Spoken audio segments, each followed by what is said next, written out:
Friends, welcome to another episode of Making Disciples. My name is Chris and I am your host. My name is Chris Rogers and I am your host.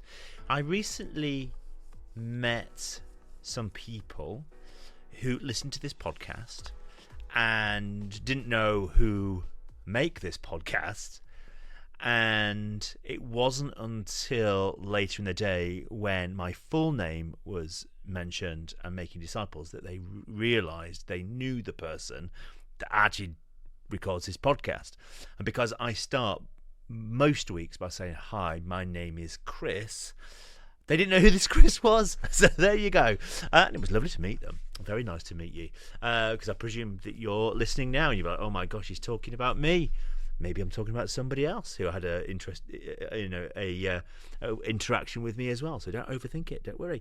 But yeah, my name is Chris Rogers. I'm your host. I'm an East London church leader, church planter. I've been here 14 years now and lead on this ministry called Making Disciples, where we want to walk in the way of Jesus, don't we? We want to become more like him, living our lives in such a way that we look like him in all areas of our lives. And over the last few months, we have looked at different questions that the podcast listeners have kind of posed to us and said, "Hey, could you answer this for me?" And that's what we're going to do today's episode. So I sent a question through and I just thought it was really interesting because there are there's lots of jargon out there, but a lot of jargon that's actually quite important or quite helpful or can be helpful. And so the listener sent me this question. I hear lots of long words describing God and his nature, but they make no sense to me. Can you help me understand terms like omnipotence and omnipresence? And I thought, yes, we can do that. We definitely can do that, because understanding something of who our God is helps us understand who we are and what he's wanting from us. Now, look, we are never going to be able to grasp the magnitude and the holiness of God. We just can't grasp it. We don't have the language to help us grasp the character of God. All we have are like little windows that will allow us to see in and understand a different aspect of who God is. So we're going to look at some of those aspects of God's character, who he is, how he acts, how he navigates time, space, and all of that might help us understand just a bit more about who he is. And I hope that what will happen here is you'll go, wow, like, isn't God absolutely amazing? So we're going to be looking at some of these big words that help us understand something of who God is, and I'm going to start by using my translation of the words before I then use the word. So hopefully you'll get it. You'll be listening. Oh wow, this is really helpful. Now I know what those words mean. So let's jump in as we talk a little bit about God's character and some of the words that we may use that help us understand him a little bit more.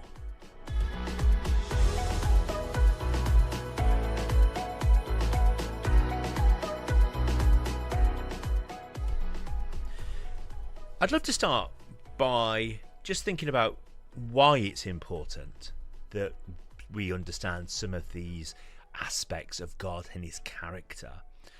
And it's not just about knowing big words. Sometimes by knowing what they mean and understand what they're saying can really help us with our faith and grow our faith, because we get a little bit more of like a wow, who is God? So I think there's a few reasons why I think it's really important that we do understand something about the character and nature of God. So let me just go through some of the reasons why I think this is important before we even get to some of those words. So a few things, like number one, I would say this: understanding God's attributes fosters reverence and awe. As we start to grasp what God is like, and as we start to see who he is in his fullness, the response has to be reverence and awe. We have to go, wow, isn't God amazing? So as we understand something more about him, the effect on us is that we have reverence and that we have awe. It also, I think, strengthens our faith and our trust in God. So once we start to grasp who God is, what God knows, and how God behaves, what that can do for us is it strengthens our faith in him, because we know, wow, like he really does know more than me. But also it means that we trust him. So we may therefore know why is God more trustworthy. So if this is true, why is God more trustworthy then than maybe what I thought about previously? It also proves to us, I think, something that it gives us a bit of comfort and security, because whenever we think we're in charge, there is always going to be fear and anxiety, because it could all go wrong. But once we grasp who God is, then what ends up happening is we find comfort in knowing that his hands are bigger than my hands, and that we find security in the fact that that's where we are. I do love the song, he's got the whole world in his hands. Old kids song, yes, from old Sunday school. He's got the whole world in his hands. Oh, well. Why is it important? Because when we realize that God is bigger than us and that his hands can hold all things, what we experience isn't more anxiety, we experience more peace, because we know we're in the right place. We get a sense of comfort, and we get a sense of security of knowing that we are really safe. I also think it helps shape our perspective and our priorities. So once we know who God is, then we know who we are, that our part in this. And then once we know our part in this, it can really help us get a different perspective on a situation. And it also can help us prioritize what's our response. So if God really is all powerful, and he can hold all things in his hands, then actually the effect on that is I have a perspective shift, because I know that he's got a different perspective to mine, so I want to know what his perspective is. But it also changes my priorities, because I can stop, therefore, trying to control the situation, trying to hold it all together, trying to make it make sense, because I don't need to, because it's now in his hands, and my priorities can change. It can also encourage us to be more obedient and to submit to him. So let's keep thinking about this sense of the whole world in his hands. Well, actually, if we know that everything is in God's hands, what's the knock-on effect? Well, we now know that actually he really is in charge, so I want to become more obedient. And it also means that I submit to his authority, because I know that he knows better than I. So if God says something, that we're to do something or to be something, or in scripture directs us in some way, now my response is to be obedient to that, because he really does know more than I do.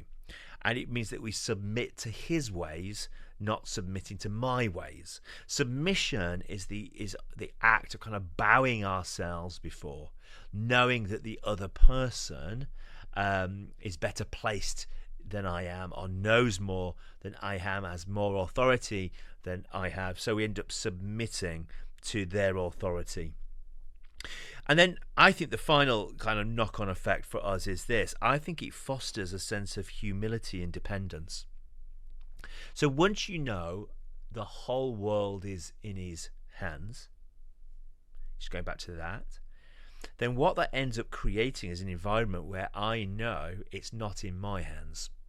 And therefore, to try and claim that I can change events is just preposterous. So it humbles us. We become humble people, because we know he's the one.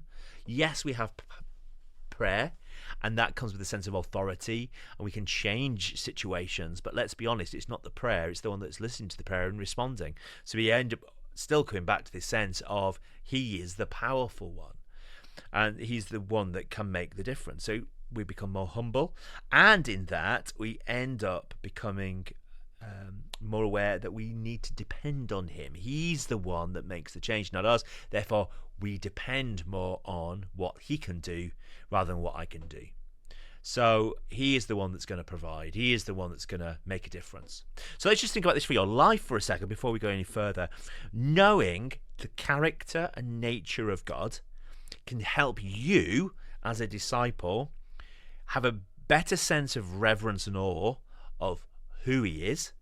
We can end up with greater faith and greater trust in him because you know less than he does. You can end up with a real sense of comfort and security and peace because you know you're held by someone that is capable of holding those things. It changes your perspective and your priorities because you're no longer going to defend and fight for the things that you want to defend and fight for. So your perspective has changed, and now you want his perspective on things, not your perspective. And it encourages us to be obedient, to submit to him. So I'm no longer in charge of my life. He's in charge of my life. And then finally, it fosters this sense of humility and this sense of dependence on him. So we become more dependent on him rather than dependent on ourselves. And so this is essentially the knock-on effect of knowing more about who he is. We become more peaceful, we become more content, we're more obedient because we know whose we are and whose we belong to. We sense his comfort and his peace. We become more trusting of him.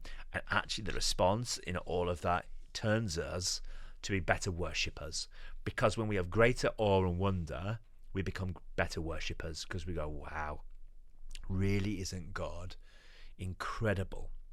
So as we look at God and his character and nature, the knock-on effect is those things. So my question for you is, as we start now to look at some of these aspects of God's character, who God is, how he behaves, as well as how he's positioned, are you going to allow this to change how you see him, how you see the world, how you see your part in the world, how you see the things that you're trying to cling on to, the places you are trying to cling on to the power, are there places where you are trying to control and be God?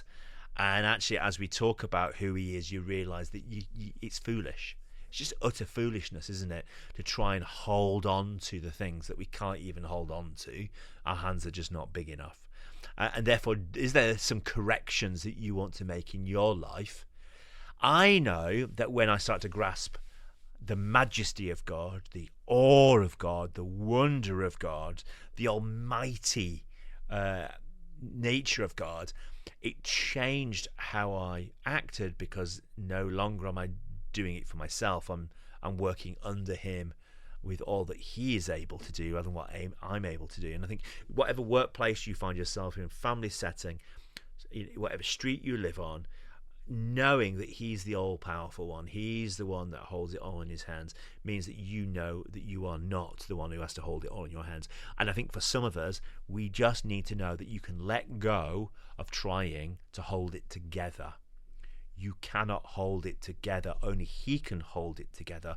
Only he can make the difference.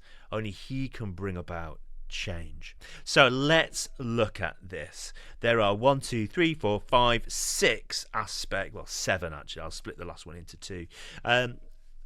Say 7 aspects of God I just think we want to look at. And I think 5 of them have got what you would describe as clever words. Words that make you go, you what? Where's that from? Where's that from? Now, these are not words that you're going to find in the Bible, but they are what you would describe as theological words, frameworks that help us understand something more about the glory of the Lord. So, let's first talk about God as all-powerful. All-powerful. Now, the clever word for this is omnipotence. Omnipotence, okay? And it means all powerful. If you say, right, what's the definition, Chris? Define that word for me. What does that mean? What does it mean that God is all powerful? It means that God is the one who has ultimate power and ultimate authority. It's the all powerful God, okay? That there is no one greater than him. And where do we see the examples of God's power in Scripture? Well, of course, let's talk about creation. The all-powerful God who's able to create things with words themselves. How God is able to form people from the dust. God is the God who shows his power in creation, and he shows his power through miracles, what we would describe as signs and wonders, the all-powerful God. And of course, Jesus on the cross is the ultimate example, isn't it, of God's omnipotence, God's all-powerfulness on the cross. When Jesus raises from the dead, that's revealing to us the all-power of God. There's no one greater. There's no one mightier. There's no one with greater authority than God, because he is the all-powerful one. The implications of God being all-powerful is that ultimately he has sovereignty. He has the rule and reign. He is the king, and he has all the sovereignty and all the rule. And the other word you might tie into this is the authority. He is the one with authority, because he's the powerful one. He has the authority. Now, the big question is, if God is all powerful, is God all powerful and good? Because we know that power corrupts. The phrase, isn't it? The ultimate power will corrupt. Well, no. So with God, the fact that he's all powerful also has to go alongside the fact that he's perfect, and in his perfection, his powerfulness does mean that he has this authority and this sovereignty that is also perfect. God's power is a perfect power, not a manipulative power, not a controlling power, not a dominating power. So God's all powerful. And what's really fun is, well, look at Jesus then. When we look at Jesus, he is not the all-powerful one that clings on to that power, but he relinquishes that power to wash feet, to die on the cross, to give away power. So the all-powerful one in his omnipotence is also the God who is the ultimate servant and the one who serves his people. So that's omnipotence. The next word we're going to look at is this idea of all-knowing, okay?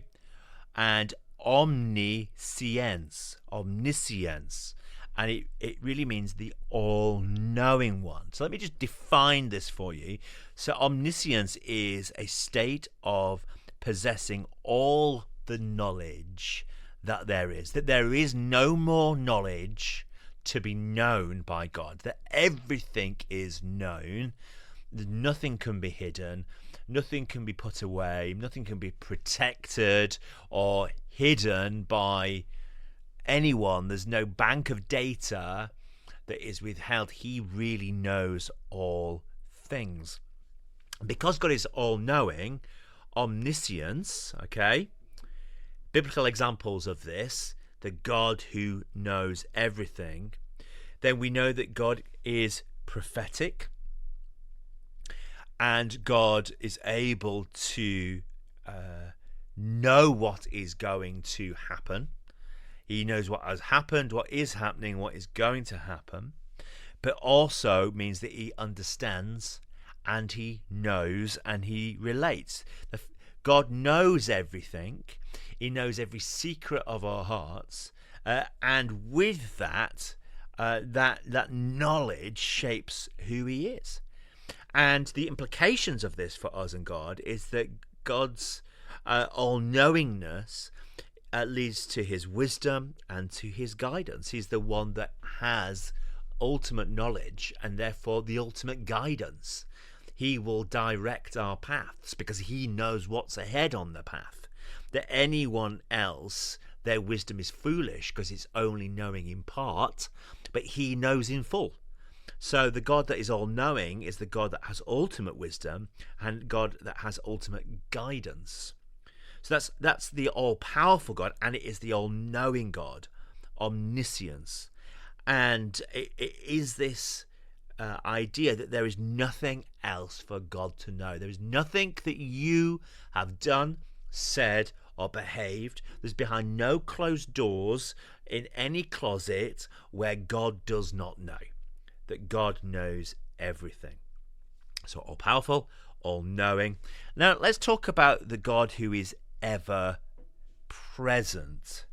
So omnipresence or omnipresent. And this refers to the quality of God where God is everywhere. that there is nowhere where God isn't. There is nowhere I could hide from you, we're told in Scripture, that if you go to the deepest oceans or the highest mountains, he is there.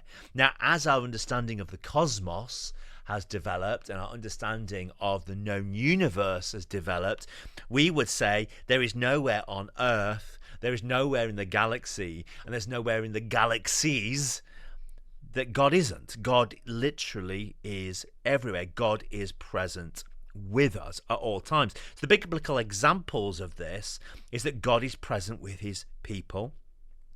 God is present in the universe, in filling the universe, that across the universe God is present.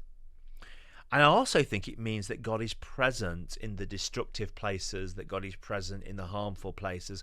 God is there. Even when horrible things are happening, God is present. And I think with that, so what's the implications of that then?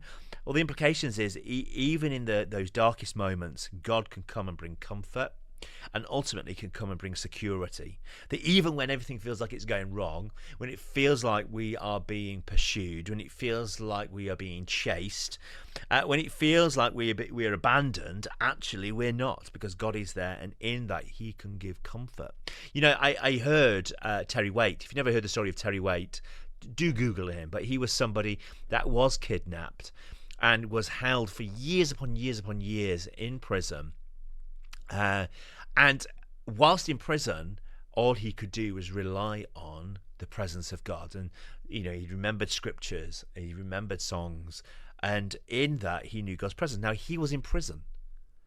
And whilst in prison, he knew God's presence. Because God is omnipresent. Wherever we are, even in prison, I am there. And therefore, even in that place, God's presence brought comfort and brought security. Now, some of us go, yeah, but why does God not open the door? No. We're talking about the character of God, that God is present everywhere. That whatever you are going through, whatever you are living through, whatever you are experiencing, whatever is being put upon you, God is present. He's ever present in times of need. All-powerful, all-knowing, ever-present. We're using the words omnipotence, omniscience, and omnipresence. Gosh, there's just too many letters in these. All-powerful, all-knowing, ever-present.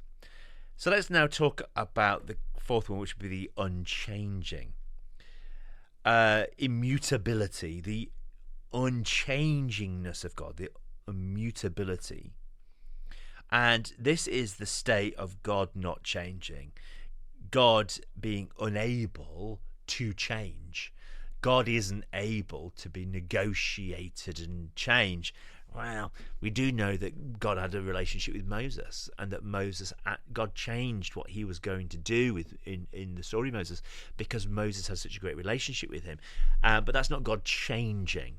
That's God allowing relationship to play out in historical events differently. But God's character doesn't change, and he himself does not change. So the biblical examples of this unchanging nature of God is that through his promises do not change. His desires do not change. What he wants doesn't change. His love doesn't change, and his character doesn't change. God is stable.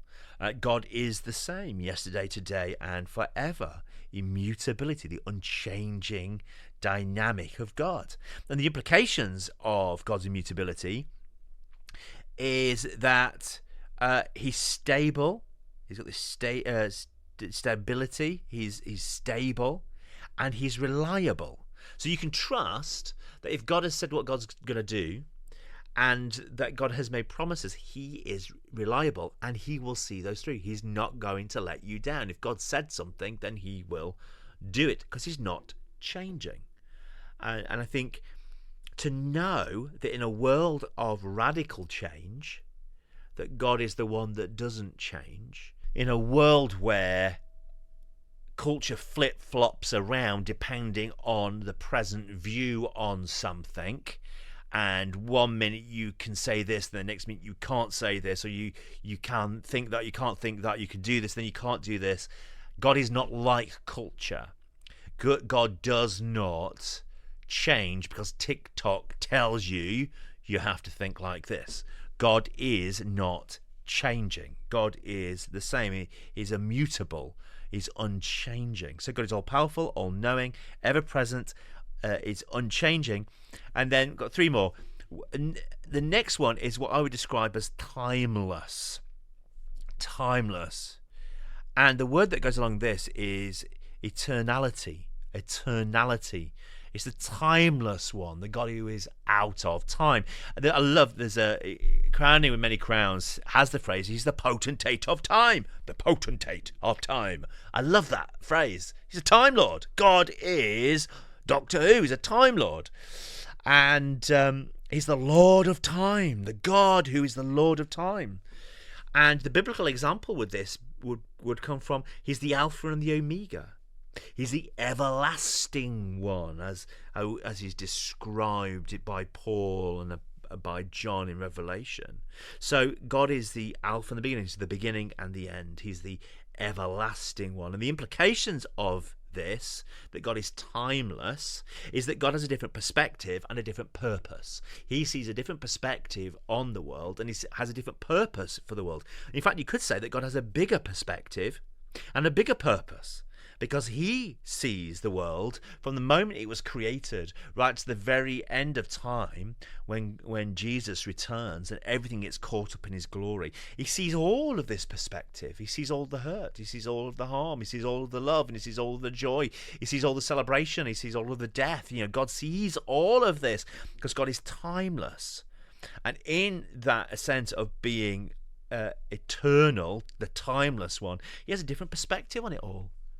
Totally different perspective on it all. And I wonder what God's perspective is of death, apart from not wanting death. But I do wonder what God's perspective on our length of time. When God sees generations come and go, God sees cultures come and go, I wonder what God's perspective is on life and the fragile years that we have. Humans have never been eternal. Humans, as we're told in Scripture, have lived up to 900 odd years old, but they're not eternal. And therefore, is God's perspective on life different to ours? Because God is living a timeless life, and it's got a different vision. All powerful, all knowing, ever present, ever changing. He's timeless. And the last two would be, and I don't have clever words for these, but I think they're really important. That God's character is centered around love. That God's love is unconditional, that God is a unconditional love. And I think because God his love is unconditional, you could say then, well, actually, what's the biblical examples of his unconditional love? Well, we see that on the cross. When he dies for all people, even the robbers to his right and to his left. That God's love is unconditional when he meets the tax collector, when he meets the prostitute, when he meets the leper. His unconditional love for all people. And you say, well, actually, what's the implication of that then, Chris? What does this imply? Well, actually, the implication of this is his sacrifice. Because his love is pure and his love is unconditional, the implication of that love is the sacrifice that he makes on the cross. So God is all-powerful, all-knowing, ever-present, unchanging, he's timeless, he's unconditional, his love is unconditional. And then finally, I think all of this together, the power, the knowledge, his ever-presence, the unchanging, the timeless, and this love that is unconditional and perfect, I think all of that then wraps up into what we would describe as holy. Holy. What does it mean, holy? It means perfect. That he is the righteous one. He is the perfect one. That there is nothing that is needed for perfection in God.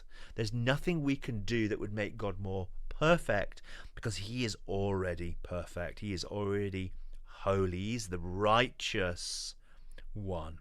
He's holy. And the implication then, friends, of that, what's the implication of God's holiness? The implication is his grace and his forgiveness. That actually we can't have a relationship with him because we are not all-powerful, all-knowing, ever-present, unchanging and timeless, with unconditional love. Everything about us is conditional. Our love is conditional. Our time is conditional. We change. We're only present in one place at one time. We only know what we know, and we only hold the power that we think we hold. We can't do what he does, and therefore it's by his forgiveness and by his grace that we have that relationship with him. So his holiness, it's all wrapped up in a knowledge of God's true holiness. So omnipotence, all powerful; omniscience, all knowing; omnipresence, ever present; immutability, unchanging; eternality, timeless. I hope those explanations of those words that you may have heard will help you go, wow, he knows more than I do. He's more powerful than I am. He's all there where I'm not. I'm changing and he isn't. I'm in time, he's out of time. My love's conditional, his isn't. I'm broken, he's holy. Wow. May you have a wow moment towards how amazing God is. That God really is who he says he is, the all-powerful one, the almighty one. Friends, I pray that makes you think about yourself, your place in the world. And as I talked about the impact of this, reassurance, trusting him more, having comfort and security in him, changing our priorities, become more obedient towards him because he knows more than I do, and humbled ourselves because of what he is and what he knows. I pray that may be a reality for you this week. Friends, grace and peace, and until next time, have a fantastic week.